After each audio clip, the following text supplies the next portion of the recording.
एक जंगल में एक खरगोश रहता था जिसे अपनी तेज गति पर बहुत घमंड था। वो अक्सर जंगल के दूसरे जानवरों का मजाक उड़ाता, खासकर कछुए का, जो अपनी धीमी चाल के लिए जाना जाता था। एक दिन खरगोश ने कछुए को चुनौती दी, क्यों ना हम दोनों के बीच एक दौड़ हो जाए, देखते हैं कौन सबसे पहले उस बड़े पेड़ तक पहुंचता है। कछुआ, जो खरगोश के घमंड से तंग आ चुका था, ने चुनौती स्वीकार कर ली। दौड़ शुरू हुई। खरगोश तेजी से भागा और थोड़ी ही देर में कछुए से बहुत आगे निकल गया। उसने पीछे मुड़कर देखा और कछुए को बहुत दूर धीरे धीरे चलते हुए पाया। खरगोश ने सोचा, ये तो बहुत आसान है, कछुआ तो बहुत धीरे चल रहा है, क्यों ना मैं थोड़ी देर आराम कर लूं।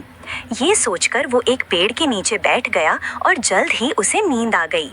कछुआ धीरे धीरे लगातार चलता रहा, वह रुका नहीं और अपनी मंजिल की ओर बढ़ता रहा। जब खरगोश गहरी नींद में सो रहा था, कछुआ धीरे धीरे उसके पास से गुजर गया। काफी देर बाद खरगोश की नींद खुली।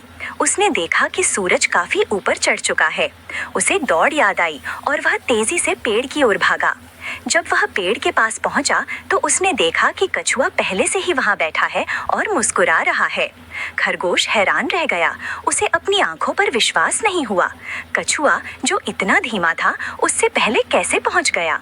कछुए ने कहा, धीरे और लगातार चलने वाला हमेशा दौड़ जीतता है। खरगोश को अपनी गलती का एहसास हुआ। उसे समझ में आ गया कि घमंड करना और दूसरों को कम आंकना गलत है। उस दिन से खरगोश ने कभी भी अपनी गति का घमंड नहीं किया और सभी जानवरों का सम्मान करना सीखा। कहानी से सीख। इस कहानी से हमें ये सीख मिलती है कि हमें कभी भी घमंड नहीं करना चाहिए और लगातार प्रयास करते रहना चाहिए। धीमी और स्थिर गति से भी लक्ष्य प्राप्त किया जा सकता है।